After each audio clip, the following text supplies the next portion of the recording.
నేతలు సమయానుకూలంగా మాట్లాడుకోవటం, నాలుక మడత పెట్టుకోవటం మామూలు విషయమే. అధికారంలో ఉన్నప్పుడు ఒక మాట, విపక్షంలోకి వచ్చినప్పుడు అందుకు పూర్తి విరుద్ధమైన మాట మాట్లాడుకోవటం సర్వసాధారణమైపోయింది.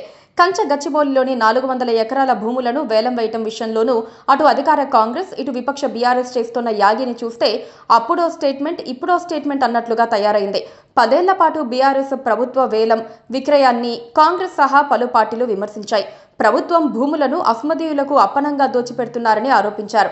కట్ చేసి చూస్తే ఇప్పుడు బీఆర్ఎస్ అదే గేమ్తో కాంగ్రెస్ ను కొట్టాలని చూస్తోంది. హైదరాబాద్ సెంట్రల్ యూనివర్సిటీని ఆనుకొని ఉన్న 400 ఎకరాల గచ్చిబౌలి భూముల వ్యవహారంపై తెలంగాణ హైకోర్టు దాదాపుగా స్టే ఇచ్చింది.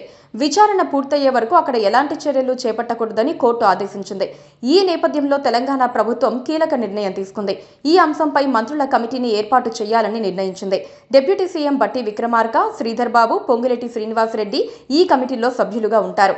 ఈ కమిటీ సెంట్రల్ యూనివర్సిటీ విద్యార్థులు, ప్రజా సంఘాలతో సంప్రదింపులు జరుపుతోంది. అదే టైంలో ఆ భూములను కొనుగోలు చేయాలనుకునే వారికి బీఆర్ఎస్ వర్కింగ్ ప్రెసిడెంట్ కేటీఆర్ గట్టి హెచ్చరికలు జారీ చేశారు.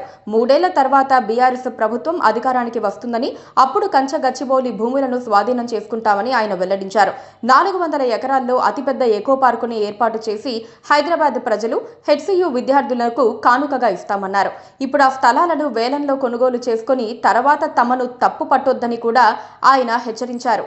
We have taken a decision as a party that 400 acres which this government is eyeing like a real estate broker, ఆ 400 ఎకరాలను ఎట్టి పరిస్థితుల్లో, ఇది కేసీఆర్ గారి మాట, మా పార్టీ మాట, మా పార్టీ తరఫున మేము మాటిస్తున్నాం, 3 ఏళ్లలో మేము ఖచ్చితంగా మళ్ళీ ప్రభుత్వంలోకి వస్తున్నాం. ప్రభుత్వంలోకి వచ్చిన తర్వాత మేము ఆ 400 ఎకరాలని మొత్తం హైదరాబాద్ లో, మొత్తం తెలంగాణలోనే అతి పెద్ద ఈకో పార్క్ గా ఏర్పాటు చేస్తాము. ఇప్పుడే నేను స్పష్టంగా చెప్తా ఉన్నా, ఈ రోజు ఎవరైనా రేవంత్ రెడ్డి విసిరే బిస్కెట్లకు ఆశపడి, రేవంత్ రెడ్డి చెప్పే మాటలకు ఆశపడి ఆ ల్యాండ్ 1 ఇంచ్ ఎవరన్నా కొనుక్కున్నా మళ్ళా కుండ బద్దలు కొట్టినట్టు చెప్తున్నా, మమ్మల్ని తర్వాత అనొద్దు. ఖచ్చితంగా ప్రతి ఇంచ్ తిరిగి వెనక్కి తీసుకుంటాము. ఒక అద్భుతమైన ఈకో పార్క్, ఎట్లా అయితే ఒక సెంట్రల్ పార్క్ ఉంటుందో మాన్హాటన్ లో, ఆ స్థాయిలో ఒక అద్భుతమైన ఈకో పార్క్ ను హైదరాబాద్ ప్రజలకి గిఫ్ట్ గా అందిస్తాము.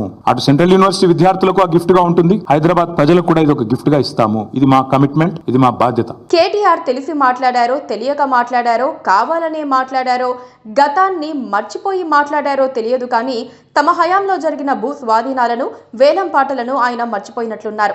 బీఆర్ఎస్ 10 ఏళ్ల పాలనలో తెలంగాణ రాష్ట్ర పారిశ్రామిక మౌలిక సదుపాయాల సంస్థ హెచ్ఎండిఏ ఆధ్వర్యంలో హైదరాబాద్లో 1000 కోట్ల విలువైన ప్రభుత్వ భూములను వేలం వేశారు.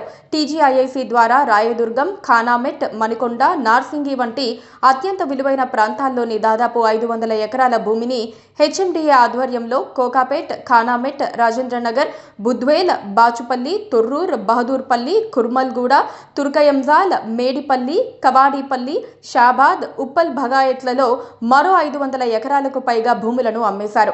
2021లో కోకాపేటలో 65 ఎకరాల భూమికి వేలంపాటలో 2729 కోట్లొచ్చాయి. ఖానామెట్లో 24 ఎకరాల భూమిని వేలం వేసి 1000 కోట్లకు పైగా సమకూర్చుకున్నారు. బుద్వేల్, రాజేంద్రనగర్లో 100 ఎకరాలతో 3625 కోట్లు, కోకాపేట్ నియోపోలిస్లో 45.33 ఎకరాలతో 3319.60 కోట్లు, బాచుపల్లిలో 111 కోట్లు, తొర్రూరులో 400 కోట్ల మేర వచ్చాయి. కోకాపేటలోనే ఎకరం 100 కోట్లు పలకటం అప్పట్లో సంచలనం సృష్టించింది. ఈ స్థాయిలో ప్రభుత్వ భూములను అమ్మిన కేసీఆర్ సర్కారుపై అప్పట్లో తీవ్ర విమర్శలు వచ్చాయి. పడావు పడ్డ భూములను అమ్మి సంక్షేమ పథకాలు అమలు చేయటంలో తప్పేముంది అని నాటి సీఎం కేసీఆర్ పలుమార్లు కౌంటర్ ఇచ్చారు.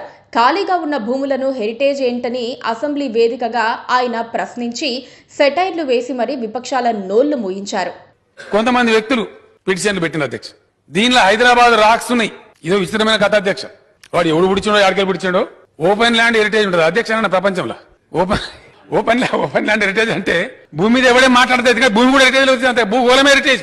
ఇక పుట్టినోళ్ళ చెట్ల కింద బతకాలి, చచ్చిపోవాలి అధ్యక్ష. ఏం ముట్టదు, ఏం పట్టదు, బికాజ్ హెరిటేజ్. చాలా విచిత్రంగా ఎక్కడి నుంచి వచ్చిన కమిటీలు రూల్స్. ఇది హెరిటేజ్ ఉన్నదని చెప్పి పెట్టిన అధ్యక్ష. ఓపెన్ ల్యాండ్ అంటే బిల్డింగ్ లేదు, కట్టడం లేదు, కథ లేదు, ఏం లేదు.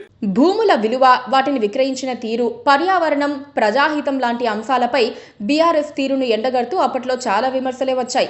అయినా సరే తగ్గేదేలే అన్నట్లుగా కేసీఆర్ ముందుకు నడిచారు. ఇప్పుడు మాత్రం కోర్టు తీర్పు వచ్చిన తర్వాత కాంగ్రెస్ సర్కార్ ఆ భూములను స్వాధీనం చేసుకుని ప్రజా ప్రయోజనానికి వినియోగించాలని చూస్తూ ఉంటే బీఆర్ఎస్ అడ్డు తగులుతోంది. గచ్చిబౌలి భూములను స్వాధీనం చేసుకుంటామని సవాళ్లు విసురుతోన్న కేటీఆర్ అప్పట్లో బుద్వేల్ భూముల వ్యవహారాన్ని మర్చిపోయినట్లున్నారు. ఓఆర్ఆర్ను ఆనుకొని రాజేంద్రనగర్ మెయిన్ రోడ్డుకు ఉన్న బుద్వేల్ ల్యాండ్ను వేలంలో దక్కించుకునేందుకు అనేక మంది పోటీపడ్డారు. అంతేకాకుండా ఎయిర్పోర్ట్ మెట్రో మార్గంలోకి వస్తూ ఉండటం కారణంగా ఎయిర్పోర్ట్ ప్రైమ్ ఏరియాగా మారింది. పక్కనే జంట జలాశయాలు ఉండటంతో ఆ లేఅవుట్లకు మంచి డిమాండ్ వచ్చేసింది.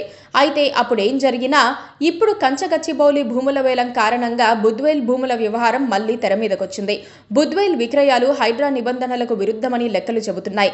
అధికారంలోకి వస్తే సెంట్రల్ యూనివర్సిటీకి ఆనుకొని ఉన్న భూములను స్వాధీనం చేసుకుంటామని చెబుతోన్న కేటీఆర్ మరి బుద్వేల్ భూముల వ్యవహారంలోనూ అదే స్టాండ్ తీసుకుంటారా అన్నది పెద్ద ప్రశ్నే. Please subscribe to KTV Telugu. KTV